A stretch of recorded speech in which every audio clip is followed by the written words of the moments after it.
Some voices just stay with you. Céline Dion's is one of them. But her story goes far deeper than the songs you know. From growing up as the youngest in a family of 14 children in Quebec to building a music legacy that spans decades, her path wasn't typical. She learned English by mimicking sounds before understanding words. She chose studio sessions over school dances. And the woman who would eventually perform in venues around the world started by recording a simple demo tape with her brother.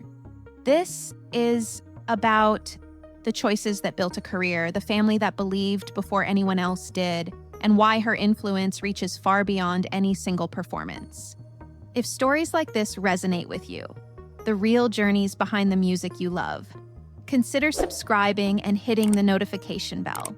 We explore the authentic stories of artists who influenced music history, not just the headlines everyone knows. Hit like if you're curious about the dedication and family bonds that turned a small-town dreamer into a household name. Céline's story reminds us how talent combined with unwavering support can create something lasting. Let's explore how it all began. Picture a house where silence never existed. In Charlemagne, Quebec, the Dion family lived like their own musical collective, except they never left home. A large family with 2 parents and enough musical instruments to fill a small venue. When Céline Marie Claudette Dion arrived on March 30th, 1968, she was joining more than a family. She was joining a way of life. Music wasn't background noise in the Dion house, it was the language everyone spoke. While most families had regular conversations over dinner, the Dions naturally harmonized together. Washing dishes became impromptu duets. Bedtime stories turned into lullabies. If you grew up there, you learned to carry a tune as naturally as you learned to carry a conversation. Céline didn't wait for permission to join in. Even as a toddler, she'd position herself right in the middle of family music sessions, humming along like she'd been doing it for years. By 5, she wasn't just humming. She was contributing her own voice, with siblings naturally gathering around to hear her clear, strong tone. Her brother Michel noticed first. This wasn't typical kid behavior. When Céline sang, adults stopped talking. When she hit certain notes, something shifted in the room. Their mother, Thérèse, who wrote songs for the family's enjoyment, started crafting melodies specifically for Céline's developing voice, exploring its range and discovering new possibilities. At 12, Michel made the suggestion that changed everything. They should record her properly, not just for fun, but to capture what the family already knew was remarkable. Using their home recording setup, they created several tracks, with Céline singing with the natural ease of someone who'd grown up surrounded by music. That demo tape sitting in Michel's hands represented something bigger than anyone realized. It was a family's quiet confidence made audible, ready to travel beyond Charlemagne to find exactly the right listeners. That little cassette tape from Charlemagne might as well have been carrying magic. When it landed on René Angelil's desk in Montreal, he was juggling phone calls and sorting through the usual stack of hopeful submissions. Most got a quick listen and a polite no. This one made him hang up mid-conversation. The voice pouring through his office speakers wasn't just good for a kid from Quebec. It was good, full stop. René had heard thousands of singers try to manufacture the kind of connection this voice created naturally. Here was someone who didn't just hit notes, they meant something when they sang them. He found himself rewinding the same song 3 times, each play revealing new layers he'd missed. His business partner got a call that afternoon he'd never forget. René was genuinely excited, trying to explain what he'd discovered. "You have to hear this," he kept saying. "This is remarkable." Within 24 hours, they were driving to Charlemagne to meet the family behind the voice. The meeting confirmed what the demo had promised. This wasn't just raw talent sitting in someone's living room. This was an artist who understood instinctively how music worked, how it moved people, how it could become something bigger than entertainment. The family's support was genuine and grounded. They knew this was serious business, not a hobby. René had built his reputation on recognizing exceptional talent before it became obvious to everyone else. His colleagues thought he was being overly optimistic to focus so much energy on an unknown artist from a small town. But sometimes bold vision and careful planning work together perfectly. The handshake that sealed their partnership wasn't just about contracts and percentages. It was about two parties recognizing something special and deciding to nurture it properly. What happened next would prove that the right voice, supported by the right team, could reach places neither of them had dared imagine. Most kids spend high school trying on different versions of themselves. Céline already knew exactly who she was. While her friends were figuring out weekend plans and navigating teenage drama, she was developing something that would become her life's work. Her schedule looked different than most teenagers. Friday night might mean vocal coaching instead of football games. Saturdays often brought studio time rather than shopping trips. She wasn't missing out. She was following her passion. Her friends were supportive, understanding that music meant everything to her. English became her focus area. She couldn't just speak it well enough for conversation. She needed to make it sing. She spent dedicated time listening to English records, replaying verses until she could match not just the words, but the feeling behind them. She studied how native speakers shaped their vowels, where they placed emphasis, how they made lyrics feel natural instead of translated. Her voice became her area of exploration. She worked with breathing techniques that would help her sustain notes longer and cleaner. She studied singers she admired, not as a fan, but as a student, understanding what made their performances memorable while others faded by the next song. When the opportunity came to perform at the 1982 Yamaha World Popular Song Festival in Tokyo, she was prepared. Standing on that international stage wasn't the beginning of her story. It was evidence that everything she'd been working toward was meaningful. The girl from Charlemagne belonged there, and everyone watching could sense it. Looking back, those teenage years were about what she created. While other kids were making memories, she was building the foundation for a career of creating them for others. The dedication she developed then would support her through decades of performances that touched millions of people. She didn't miss being a regular teenager. She became someone who could inspire others through her art instead. English wasn't just another language for Céline to learn. It was a bridge to everywhere she dreamed of going. When Unison dropped in 1990, she was stepping into territory where Quebec singers face significant challenges. The American music scene had its own established patterns, sounds, and preferences for familiar artists. Radio programmers were cautious about her background and vocal style. Her approach was unfamiliar to many listeners. Programming decisions often favored predictable choices over innovative ones.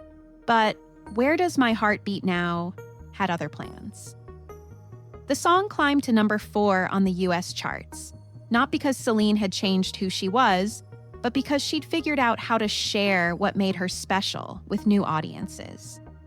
Disney was paying attention. When they needed someone to make cartoon romance feel real, they called Céline. Her duet with Peabo Bryson on Beauty and the Beast turned a soundtrack song into something parents hummed long after their kids had fallen asleep. It was proof that her voice could make any story more emotional, more meaningful. Success started building on itself. The same executives who'd been hesitant before were suddenly returning calls. Radio stations that had been cautious were adding her songs to regular rotation. Each door that opened revealed another hallway of possibilities she hadn't known existed. Then, 1997 arrived, and with it, a ship that would change everything. James Cameron needed a voice that could carry the emotional weight of Titanic, and he chose Céline. My Heart Will Go On didn't just become a hit, it became the sound of heartbreak for an entire generation. The song topped charts globally and introduced her voice to audiences worldwide. Suddenly, the whole world wanted to hear what this voice could do next. Concert halls that had seemed impossibly large were now selling out in minutes. Interview requests poured in from media outlets everywhere. Fame at this level wasn't just about singing anymore, it was about learning to balance widespread recognition with staying true to her artistic vision.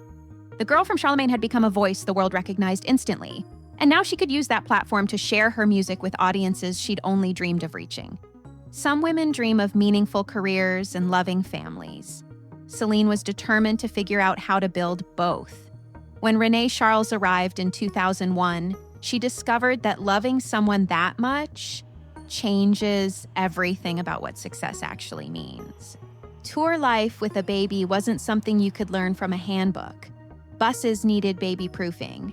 Sound checks happened around nap schedules. She found herself singing lullabies in 5-star hotel rooms at 3 a.m., learning alongside other working mothers who were all figuring out their own solutions.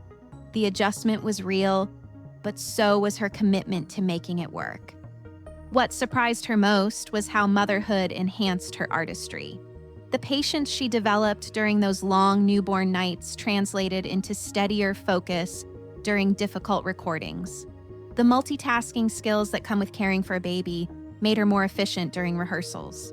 She wasn't losing parts of herself to motherhood, she was discovering new capabilities she didn't know existed.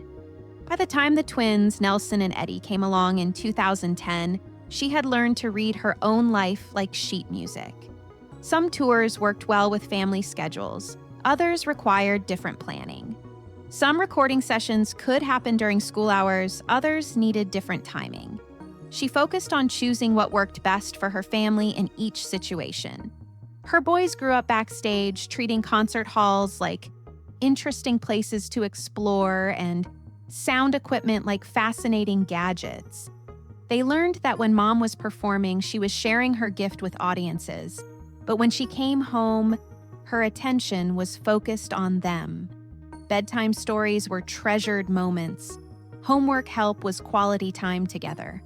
The coordination required ongoing attention and flexibility, which she embraced as part of life. Some days emphasized career responsibilities. Some days prioritized family activities. Most days, she found ways to let both aspects of her life complement each other naturally. Success meant creating a life that reflected her values and brought joy to the people she loved most.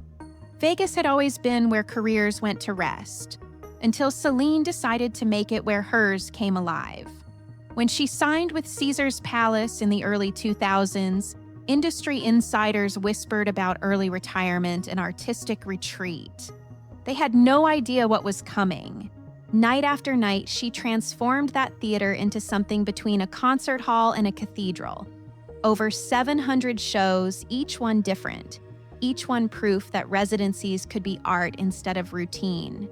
More than 3 million people made the trip to Vegas specifically to hear her voice fill that room. Critics who dismissed the whole concept were suddenly seeking tickets. The magic wasn't just in her voice, though that remained extraordinary. It was in how she used the intimacy. Vegas audiences got to see her between songs, hear her stories, watch her connect with individual faces in ways that stadium tours never allowed.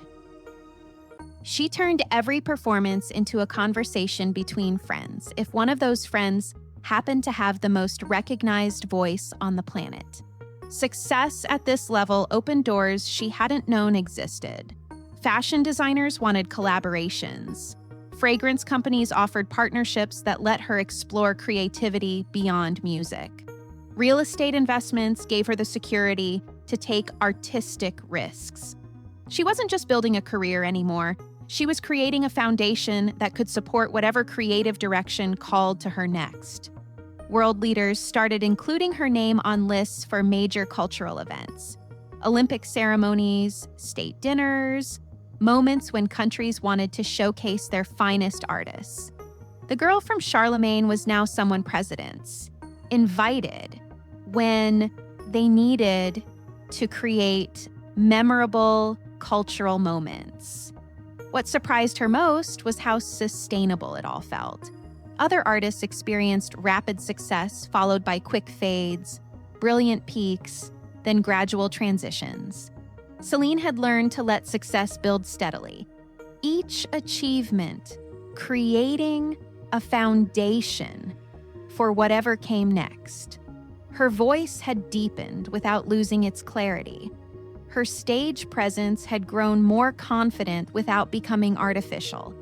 Standing at this peak, looking out at everything she'd built, she had become something rare in entertainment, an artist whose creative journey was still unfolding in meaningful ways. Something was different, but Céline couldn't put her finger on exactly what. Around 2005, she began noticing new physical sensations during her demanding performance schedule. After a long day of rehearsals, her neck would stay tight in ways that used to resolve overnight. Muscles that had always responded predictably suddenly required different approaches to preparation. At first, she treated it like any other challenge she'd faced, with research, preparation, and the kind of determined problem-solving that had gotten her this far. She found excellent massage therapists, extended her warm-up routines, paid closer attention to what felt different. Maybe this was just what happened when you'd been using your voice and body professionally for decades. The changes developed gradually over time. What required 5 minutes of preparation one year needed 10 the next, then 15. Her team learned to build in extra time for her pre-show routine, understanding that thorough preparation was becoming more important. She was still delivering the same powerful performances, still connecting with audiences the same way she always had. By 2010, the physical considerations required more structured attention. The stiffness that used to be occasional had become a regular part of her experience. Recovery time between shows wasn't just helpful anymore. It was an important part of maintaining her performance quality. Tour schedules needed to account for more comprehensive preparation time. She approached the situation the way she'd approached learning English, mastering Vegas, building a family alongside a career, as something to understand and manage through patience and professional guidance. She consulted with medical specialists, developed new preparation routines, found ways to work with these changes while maintaining what mattered most: the music. Her audiences continued to experience the same authentic performances they'd always loved. When she stepped on stage, she was still completely herself. The additional preparation time and careful scheduling supported her ability to give her best to every show. This represented another form of adaptation in a career that had always required flexibility. She'd spent years learning to adjust to new languages, new markets, new challenges. Now she was learning to work with her body's evolving needs while continuing to share her gift with the world. Some decisions challenge everything you thought you knew about your priorities. In 2016, while Céline was experiencing tremendous career success, life presented circumstances that required her to reconsider what truly mattered most to her. The world saw sold-out tours and endless opportunities. What they didn't see was a woman who needed to be present for the person she loved during a difficult time. Suddenly, every stage felt too far from home. Every spotlight felt distant compared to being where she was most needed. Canceling tour dates meant disappointing millions of people who had planned their year around seeing her perform. Postponing recording sessions affected collaborators who had cleared their schedules for her. But staying on that stage, while her attention was needed elsewhere, would have meant not honoring her deepest values and commitments. The music industry, for all its demands and deadlines, understood. When life presents serious challenges, professional obligations take on different proportions. Her team, her venues, even her competitors recognized that some priorities transcend business considerations. Those months taught her valuable lessons no stage could provide. She learned the difference between being successful and being present. She discovered that the applause of thousands couldn't replace the meaningful connection of being there for someone who needed her support. She found inner strength she hadn't known existed, not the kind that powers through performances, but the kind that provides steady presence during difficult times. When people asked if she was concerned about career momentum, about stepping away from an industry that moves quickly, she realized the question reflected different values than her own. Some moments in life require full attention and presence. Career advancement becomes secondary when you're caring for the relationships that give success its meaning. The woman who eventually returned to music would bring different perspectives from her experiences, not diminished by what she'd been through, but enriched by it. She'd learned that real strength isn't about performance excellence. It's about knowing when to prioritize the people and relationships that matter most. Sometimes the most authentic thing you can do is tell the truth when it would be simpler to stay quiet. In 2022, Céline made a choice that showed tremendous character. Instead of continuing to make excuses for canceled shows, she decided to trust her fans with the real reason why everything had changed. She chose honesty. Not the dramatic, attention-seeking kind, but the genuine approach of someone who respects the people who've supported her through decades of music. She didn't owe anyone an explanation, but she shared one anyway, because that's who she's always been, someone who treats her audience like family. The response was everything you'd hope for from a caring community. Instead of awkward silence, people shared their own experiences. Fans talked about their own health journeys, their families' challenges, their personal growth through difficult times. Her openness didn't just explain her absence. It created meaningful conversations that helped people connect with others facing similar experiences. Now, her days look different than they used to, but different doesn't mean less meaningful. She works with medical professionals who understand her situation, follows routines that help her feel as strong as possible, and has discovered that adjusting her pace has opened up space for different kinds of valuable experiences. The stage may not call to her the same way it once did, but she's finding new ways to reach people. Maybe it's not about filling arenas anymore. Maybe it's about connecting with hearts through authenticity, showing others that you can navigate life changes with dignity and still find reasons to appreciate each day. Her definition of a fulfilling day has evolved. Instead of counting ticket sales or chart positions, she focuses on meaningful moments, time with her sons, conversations that matter, small improvements that contribute to feeling more like herself. Success isn't about how high you can reach. Sometimes it's about how thoughtfully you can adapt. The woman who once moved millions with her voice is now inspiring them with her example, showing that you can handle life's changes and continue finding ways to share your gifts with the world. Some voices you hear once and forget. Others stay with you for years. Céline's music scored people's most important moments: wedding dances, graduations, quiet nights when someone needed comfort. Her songs became the language people used when their own words weren't enough. She redefined what career success could look like.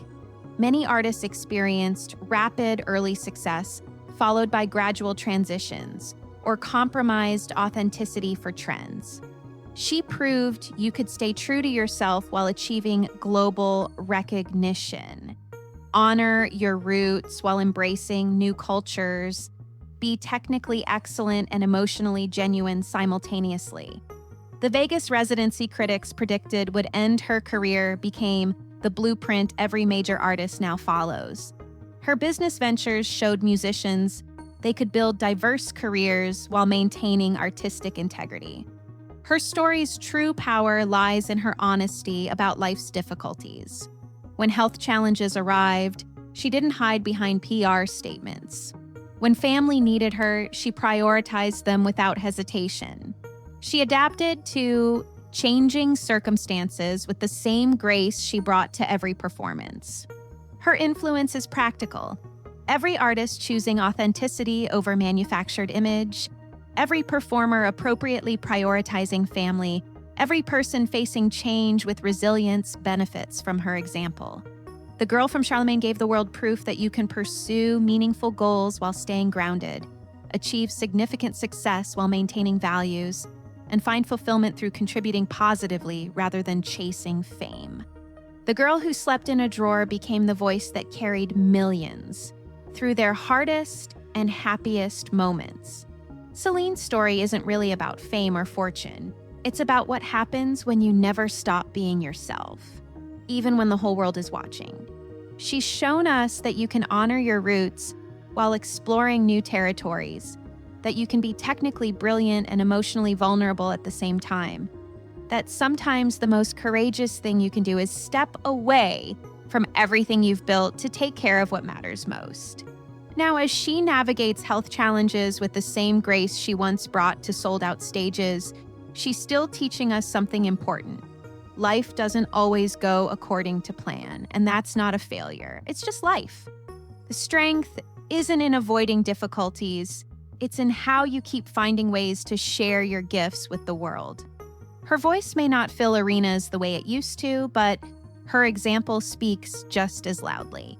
Sometimes the most powerful performance isn't hitting the highest note. It's showing others that you can face whatever comes with dignity, love, and an unshakable sense of who you are.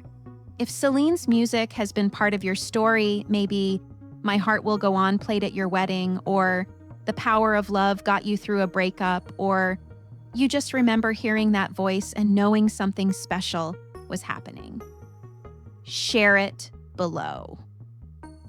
These aren't just songs to people. They're memories, moments, pieces of their lives. Thanks for spending time with this story.